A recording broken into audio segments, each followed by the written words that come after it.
तो Historica India channel में आपका स्वागत है और मैं विकास कुमार। आप लोगों को पता है कि मैं लगातार धमपद का के जो विभिन्न बग हैं, 26 बग हैं, तो एक एक बग करके मैं जो पाली और जो हिंदी अनुवाद है उसको मैं हिंदी अनुवाद सहित सब वाचन कर रहा हूं, और जिसके कारण से मैं भी लाभान्वित हो रहा हूं।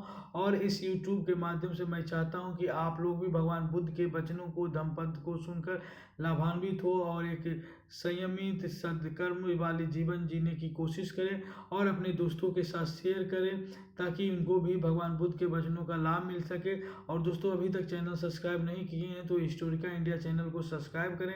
ये फेसबुक पर भी है तो वो पेज है, वहाँ पे जाके आप लाइक कर सकते हैं हमारे पेज को। और इंस्टाग्राम पे भी है जिसपे हम विभिन्न प्रकार के जो फोटो डालते हैं एंशिएंट हिस्ट्री से रिलेटेड, तो आप लाभान्वित हो सकते हैं और अपने इतिहास, संस्कृति या सभ्यता के बारे में जान सकते हैं। तो दोस्तों, आज मैं जो उच्चारण करूंगा या जो वाचन करूंगा वो पुफ बग है, चौथा बग है अधमपद का।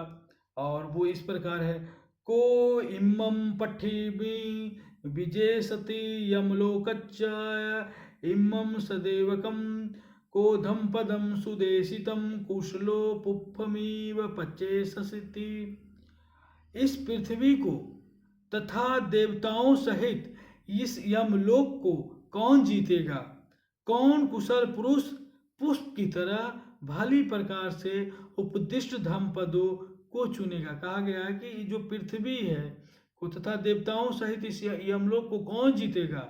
कौन एक कुशल रूप पुष्प की तरह भली प्रकार से जो उपदिष्ट धर्म है, जो धम्मपद है, उसको कौन चुनेगा? शेखो पठवीम विजेशति यमलोकच्च ईम सद्वेकम शेखो दम्पद्य सुदेशितम कुशलो पुप्फमीव पचेसति। मतलब शैक्ष इस पृथ्वी को तथा देवताओं सहित इस यमलोक को जीतेगा और कुशल शैक्ष पुष्प की तरह धर्मपदों को चुनेगा। उसके बाद है फेनुपम्मं कायमिमं विद्वता मारीचि धम्मं अभिसंबुद्धनो छेत्वान मारसस पपपु कानी अदसन्नम मचजूराजस्य गच्छे। अर्थात इस शरीर को फेन के समान तथा मिर्ग के समान जान मार के फंद को तोड़कर यम की दृष्टि से परे हो जाए। पुप्फानि हेव पचिनन्तं व्यास सतनं मंसं नरम सुत्तम गामम महोगव मच्चु आदाय गच्छति। काम भोग रूपी पुष्पों को चुनने वाले आसक्ति युक्त मनुष्य को मृत्यु उसी प्रकार पकड़ लेती है जिस प्रकार की सोए हुए ग्राम को बड़ी भार। कह रहा है, भगवान बुद्ध कहते हैं कि जो काम रूपी भोग रूपी पुष्प को चुनने वाले जो आसक्ति युक्त मनुष्य है, वैसे मनुष्य जिसमें काम को लेके, भोग के लेके आसक्ति है, उस मनुष्य को मृत्यु उसी प्रकार पकड़ लेती है जिस प्रकार की जो गांव के लोग बेफिक्र होकर सोए हुए हैं, नदी में बाढ़ आया हो तो क्या बाढ़ करता है, गांव को भी बहा कर लेके चला जाता है। पुप्फानि हेव पचिनन्तं व्यासतमंसं नरम अतीतम एव कामेषु अंतको कुरुते वशम। काम कहा गया है कि काम भोग रूपी पुष्पों को चुनने वाले आसक्ति युक्त पुरुष को काम भोगों में अतृप्त हुए ही मृत्यु अपने बस में कर लेती है। यथापि भमरो पुप्पम बन्नन गंधम अहेटयम पलेति रसमादाय एवं गामे मुनिचरे। जैसे भ्रमर पुष्प के, जैसे भ्रमर यानी भौरा जो फूल के वन और गंध को बिना हानि पहुंचाए रस को लेकर चला जाता है, वैसे ही मुनि ग्राम में भिक्षाटन करे। मुनि कैसे गांव में भिक्षाटन करे? भगवान बुद्ध कहते हैं कि जिस प्रकार जो भौरा है पुष्प के गंध को और उसके वर्ण को, रंग को बिना हानि पहुंचाए सिर्फ रस को लेकर चला जाता है, उसी प्रकार जो मुनि हैं, जो ऋषि लोग हैं, वो गांव में जाएं और किसी को भी बिना हानि पहुंचाए हुए, किसी को बिना दुख तकलीफ पहुंचाए हुए भिक्षाटन करे, विचरण करे। न प्रेषम विलोमानि न प्रेषम कथाकथम अतनोव आवेख्य कथानि अकथानि च। न दूसरे के विरोधी वचन पर ध्यान दे और न दूसरे के कृत्याकृत को देखे। क्या कहा? न प्रेषम विलोमानि न प्रेषम कथाकथम, अर्थात न दूसरे के विरोधी वचनों पर ध्यान दे और न दूसरे के कृत्याकृत को देखे। अतनो मतलब खुद के, अतनो व अवेख्या मतलब देखना, पंजाबी वर्ड व्याख्या। कतानी अकतानी चा मतलब केवल अपने ही कार्यों को, कृत्याकृत क्रियाकलापों को देखें, अवलोकन करें कि मैं गलत कर रहा हूं कि सही कर रहा हूं। यत्थापि रुचिरं पुष्पं वनन्वन्तं आगंधकम एवं सुभाषिता वाचा अफला होती अकुबतो। जैसे सुंदर वर्णयुक्त निर्गंध पुष्प होता है, वैसे ही आचरण, वैसे ही कथनानुसार आचरण न करने वाले के लिए सुभाषित वचन निसफल होता है। कहा गया है, क्या कहा गया? कि जैसे जो सुंदर है, वर्णयुक्त निर्गंध पुष्प होता है, जो पुष्प है वो तो सुंदर है, वर्णयुक्त, लेकिन निर्गंध पुष्प है, वैसे ही कथनानुसार मतलब कहे अनुसार, भगवान बुद्ध के वचनों के अनुसार आचरण न करने वाले के लिए जो सुभाषित वचन है उसका कोई मायने नहीं है। आपको टीचर या ऋषि मुनि कोई अच्छी अच्छी वचन कर रहे हैं, सुना रहे हैं, आप उसके अनुसार कर्म नहीं कर रहे हैं, उससे कुछ नहीं सीख, तो फायदा क्या है? कोई फायदा नहीं है। यथापि पुफरा सिंहा कैरामाला गुणे बहु एवं जाते न मच्चे न कतबम कुशलम बहुम। जैसे कोई पुष्प राशि से बहुत सी मालाएं बनाए, ऐसे ही संसार में उत्पन्न हुए प्राणी को बहुत पुण्य करना चाहिए, अर्थात शुभ और कुशल कर्म करना चाहिए।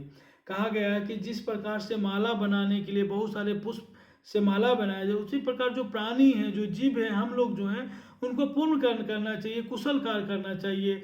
ना पुष्प गंधो पटी बात मेति ना चंदनम तगर मालिका वा सतन च गंधो पटिवातमेति सब्बा दिशा सपूरी सो पावती पवाती।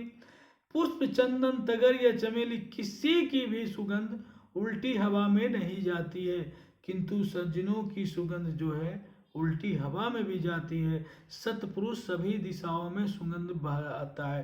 अर्थात कहते हैं कि जो चंदन का पुष्प, चंदन का जो सुगंध है, या पुष्प का जो सुगंध है, या तगर और चमेली का पुष्प है, वो उसी दिशा में बहती है जिस दिशा में क्या है, हवा बहती है।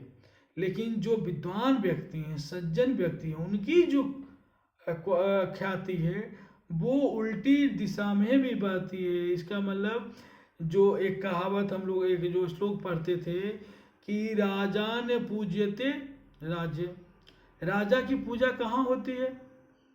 अपने राज में होती है, परंतु विद्वान पूजते सर्वत्र, अर्थात विद्वान की पूजा सभी जगह होती है।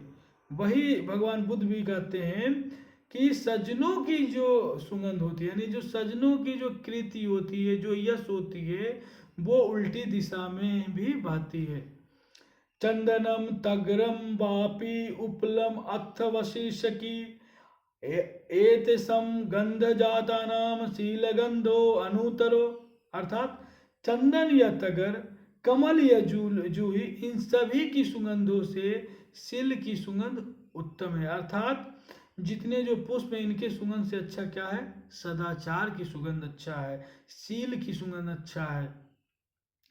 अपमत्तो अय्यम गंधो यायम तगर चंदनी योचा शिलवत्तम वत्तम गंधो वाति देवेशु उत्तमो। तगर और चंदन की जो यह गंध फैलती है वह क्या है? अल्प मात्र के लिए, फिर खत्म हो जाएगा। और जो यह सिलवानों की गंध है, सदाचारों की गंध है, वह उत्तम गंध देवताओं तक फैलती है। अर्थात क्या है कि जो जितने फूल हैं, तगर और चंदन की गंध जो एक सीमित समय तक, फिर उनकी जो सुगंध है खत्म हो जाएगी।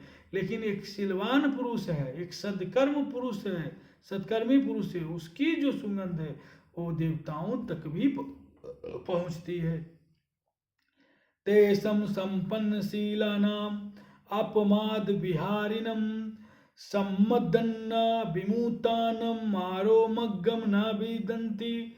जो शीलवान निरालस हो, विहरने वाले, यथार्थ ज्ञान द्वारा मुक्त हो गए हैं, उनके मार्ग को मार भी नहीं रोक सकता।